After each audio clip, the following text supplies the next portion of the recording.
FSCTO നേതൃത്വത്തിൽ അവകാശ സംരക്ഷണ സദസ്സ് നടത്തി.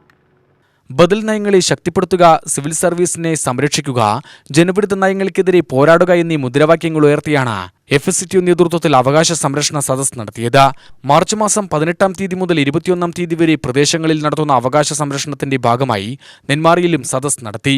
നെന്മാറ പാർക്ക് മൈതാനിയിൽ നടത്തിയ സംരക്ഷണ സദസ്സ് NGO യൂണിയൻ ജില്ലാ സെക്രട്ടറി K. സന്തോഷ് ഉദ്ഘാടനം ചെയ്തു. 5000 രൂപയുടെ ഒരു പ്രത്യേക പാക്കേജാണ് കേന്ദ്ര ഗവൺമെന്റിനോട് കേരള സർക്കാർ ആവശ്യപ്പെട്ടു. പക്ഷേ ആ നിലയിൽ ഒരു സഹായം ചെയ്യാൻ തയ്യാറായില്ല എന്ന് മാത്രമല്ല, ഇത്തരം വൻകിട പദ്ധതികൾക്ക് കേന്ദ്ര സർക്കാരിന്റെ ഫണ്ടുണ്ട്, PGF. ആ ഫണ്ടിന്റെ ഭാഗമായി 820 കോടിയോളം രൂപ കിട്ടേണ്ടതാണ്. ഇന്ത്യയിലെ ഇതര സംസ്ഥാനങ്ങൾ ഇത്തരം പദ്ധതികൾ ഏറ്റെടുക്കുമ്പോൾ കേന്ദ്ര ഗവൺമെന്റ് ഈ സഹായം കൊടുത്തിട്ടുണ്ട്.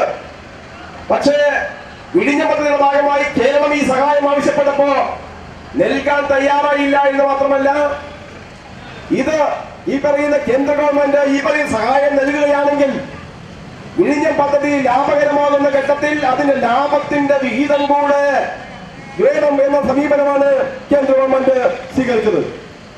നോക്കൂ, വിഴിഞ്ഞം പദ്ധതി ഇപ്പൊ യാഥാർത്ഥ്യമായിക്കൊണ്ടിരിക്കുന്ന ഘട്ടത്തിൽ അതിന്റെ ഏതെങ്കിലും തരത്തിലുള്ള വികസന പ്രവർത്തനങ്ങൾക്ക് യാതൊരു നടപടിയും സ്വീകരിക്കാത്ത ഒരു സർക്കാരാണ് കേന്ദ്ര സർക്കാർ.